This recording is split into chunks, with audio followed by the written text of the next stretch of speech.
বাড়ি এখানে, এই সিট আমাদের জিততেই হবে। একটা কথা আমি বলে নিই, আর একদিন পরেই ভোট। একটা কথা মনে রাখবেন, খুব অনেক বড় ষড়যন্ত্র চলছে।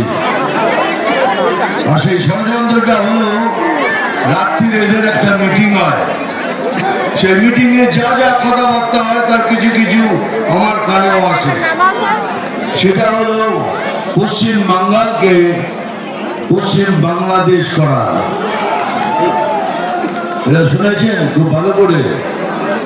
এরা তাই চাইছে কি, তারা যদি জিতে আসে তারপরে এটাকে পশ্চিম বাংলাদেশ করবে। কেন? এখনো দেখুন 400 কিলোমিটার বর্ডার খালি পড়ে রয়েছে। প্রধানমন্ত্রী লিখেছেন, আমাদের গৃহমন্ত্রী লিখেছেন, আমাদের জমি দিন, এটা আমরা বন্ধ করে দিই, দেয়নি। কেন দেয়নি? এই জন্যই ওখান দিয়ে সবাইকে ঢোকাবেন। আতঙ্কবাদী যারা যারা আগে আসবেন এখানে এসে ভোট করবেন, এটাকে পশ্চিম বাংলাদেশ করবেন। কিন্তু আপনাকে বলে রাখি, আপনাদের স্বপ্ন কোনোদিন পূরণ হবে না। যতদিন আমার মতো একটা বাঙালি আছে আর আমার রক্তে এক ফোঁটা রক্ত আছে, कोई माई का लाल ये कर नहीं सकता। बोलना ना एकदम करेक्ट, कोई माई का लाल ये कर नहीं सकता। বলছে নাকি আমরা বিভাজন করছি। আমরা প্রথম থেকে বলে আসছি, বিজেপি মুসলমানদের বিরুদ্ধে নয়, বিজেপি ভারতীয় মুসলমানদের বিরুদ্ধে নয়, কিন্তু আমরা বিরুদ্ধে যারা আমাদের দেশে থেকে দেশের ক্ষতি করতে চায়, আমরা তাদের বিরুদ্ধে।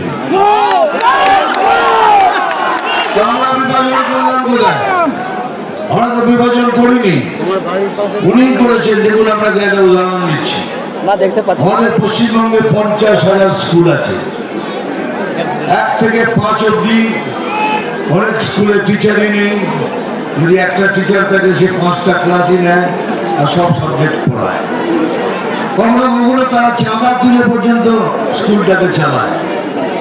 165 কোটি টাকা দিলে এই সব কটা স্কুল সুস্থভাবে চলতে পারে, তিনি দেয়নি। কি দিয়েছেন ওনারা? মাদ্রাসাকে 5,713 কোটি টাকা দিয়েছে। ওরা আমাদের জন্য ঠেঙ্গা। তার মানে কে বিভাজন করছে? আমরা করছি না আপনি করছেন? বিভাজন আপনি করছেন। আমরা কিন্তু একটা কথা বলে রাখি ভাই, গায়ে পড়ে ঝগড়া করবো না, কিন্তু এটা বলে রাখি, আপনারা যেভাবে আমাদের সঙ্গে ব্যবহার করবেন আমরা সেই ব্যবহার আপনাকে ফিরিয়ে দেবো। একদম কারেক্ট কথা বললাম, তাই তো? আর একটা কথা মনে রাখবে, এই বলছে যে মাছ, তারপরে কি বলে ডিম, মাংস খেতে দেবে না, এগুলো সব মিথ্যে কথা। এই ভোপাল, রাজস্থান, এগুলো তো বিজেপি শাসিত রাজ্য। এখানে তো গেছিলাম শুটিং করতে, পরে রাস্তার উপর মাছ বিক্রি করছে ভেজে। অ্যাকচুয়ালি ওটা নয়, ও দেখা উনি ঘুরিয়ে নাক দেখাচ্ছে। ঘুরিয়ে নাক দেখাটা কি না বলছেন উনি, দেখুন এই মাংস খেতে দেবে না, অ্যাকচুয়ালি ওই মাংসটা খেতে দেবে না যেটা বাঙালির ধর্মের বা হিন্দু ধর্মের গায়ে লাগবে, সেই মাংসটা খেতে দেবে না। আর আমি এনে পরে ঘুরি ঘুরি মাংস খাওয়াবো তোমাদের, ওই মাংসটা খাওয়াবো। বুঝতে পারছেন তো? কোন মাংসটা? ভালো করে মনে রাখবেন, কত ডেঞ্জারাস লোকেরা। আমার তো কখনো কখনো সন্দেহ হয়, উনি কি সত্যি করে ব্রাহ্মণ ঘরের মেয়ে? কি করে এইসব কথা ভাবতে পারে? এরা যে পরে এইসব মাংস বিক্রি করেছে কি করে ভাবেন?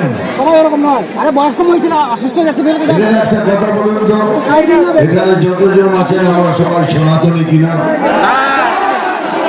কম সময় দিল, আমরা সবাই সনাতনী কিনা বলুন? হ্যাঁ, যদি সনাতনী হয়ে থাকেন, আমি বুক চাপড়ে বলি, ফখর সে বলতাম সনাতনী। এই জন্যই বলছি এই যত সনাতনী আছে সবাই এক ছাতার নিচে এসে ভোট করবেন। ওদেরও বুঝিয়ে দিতে হবে সনাতনীর তাকত কি। সনাতনীরা যখন একটা হয়ে যায় তখন খেলা শেষ।